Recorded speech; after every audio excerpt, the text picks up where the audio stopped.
समाचार चालू करो बे। के शर्मा स्वीकार है, बोलिए।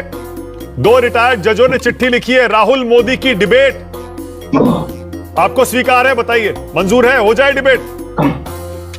मानक जी, ये चर्चा, इस तरह की बातें पहले भी बहुत हुई। अच्छा, लेकिन मैं पूछना चाहता हूं कि मोदी जी और राहुल गांधी की आपस में तुलना क्या है? मोदी जी केवल इस देश के प्रधानमंत्री नहीं, बल्कि अपने नेतृत्व में उन्होंने एनडीए को और विशेषकर भाजपा को 282 सीट जिताकर 2014 में पूर्ण बहुमत की सरकार बनी। हमारे मतलब आपको मत सिखा, चल। 2019 में 303 सीटें भारतीय जनता पार्टी को दिलाई और एनडीए को 325 से ऊपर सीटें मिली। राहुल गांधी आज तक एक बहुमत की सरकार लेके आ पाए? आज तक जब से वो नेतृत्व कर रहे हैं और जब से वो आए हैं राजनीति में, क्या उनके नेतृत्व में कभी जो है कांग्रेस पूर्ण बहुमत भी ले पाई? तेरा तो गेम बचाना पड़ेगा।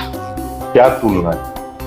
नहीं, तुलना नहीं है। एक मिनट, तुलना कोई नहीं तुलना नहीं है। या तो नहीं, बात तुलना की नहीं है। अरे आप भी कहते हैं मोदी वर्सेस राहुल की क्या ये चुनाव है, तो डिबेट में क्या दिक्कत है? भाई राहुल को घोषित कर देना, कह दें कि उनके नेतृत्व में हम चुनाव लड़ रहे हैं, उनके नेतृत्व में जो है वो प्रधानमंत्री कैंडिडेट है। रुक, तेरे को बताते तेरी माँ की। मर्यादा रखिए। चलिए शुरू करते हैं। समय, तारीख सब चुन लें, आदरणीय प्रधानमंत्री जी चुन लें, और हम उसके लिए तैयार हैं, इसमें कहीं कोई दो राय नहीं है।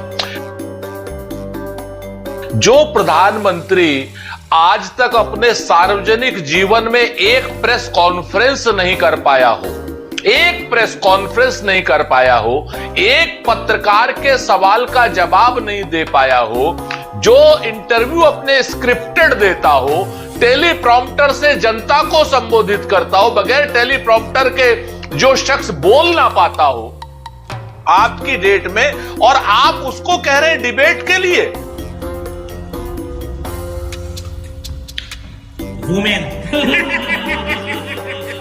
और वो भी के शर्मा जी जैसे विद्वान आदमी को उसके सामने कह रहे हो, उन बेचारों को तो बचाना ही पड़ेगा उनको।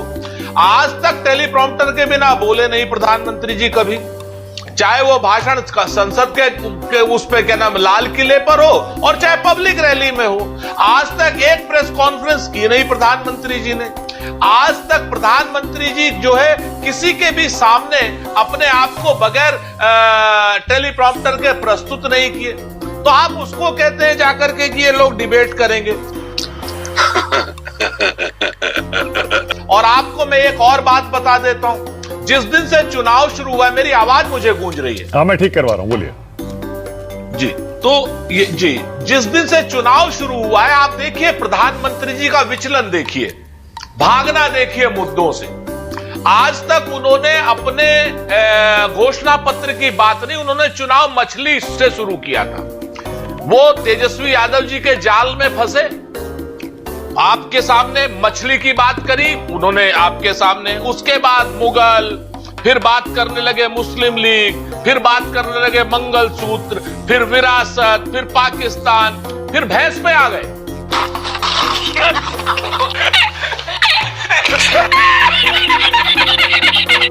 वो कहने लगे साहब हमारी भैंस ले लेंगे 2 में से 1।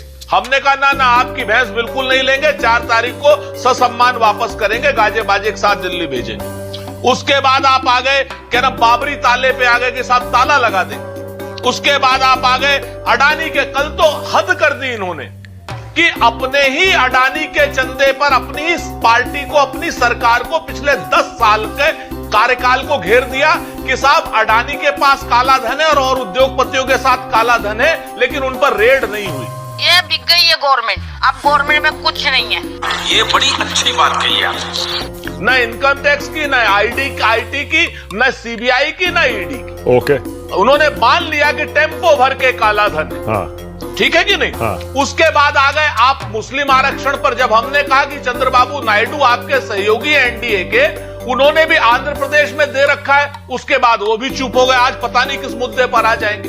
तो प्रधानमंत्री जी से हम सभी ने कहते हैं, प्रधानमंत्री जी जब चाहो जैसे चाहो। राहुल गांधी जी रोज प्रेस कॉन्फ्रेंस करते हैं, रोज मानक गुप्ता जैसे जो जीनियस पत्रकार हैं सबका सवालों का जवाब देते हैं। आज तक आपने एक पत्रकारी का सवाल दिया हो? हमसे डिबेट की तो बात छोड़ दो, एक प्रेस कॉन्फ्रेंस कर दो। मजा आया। लवणे ने भोजन, ये शर्म नहीं आता है? ये 13 वजह से मेरा आत्महत्या करने का टाइम आ गया है।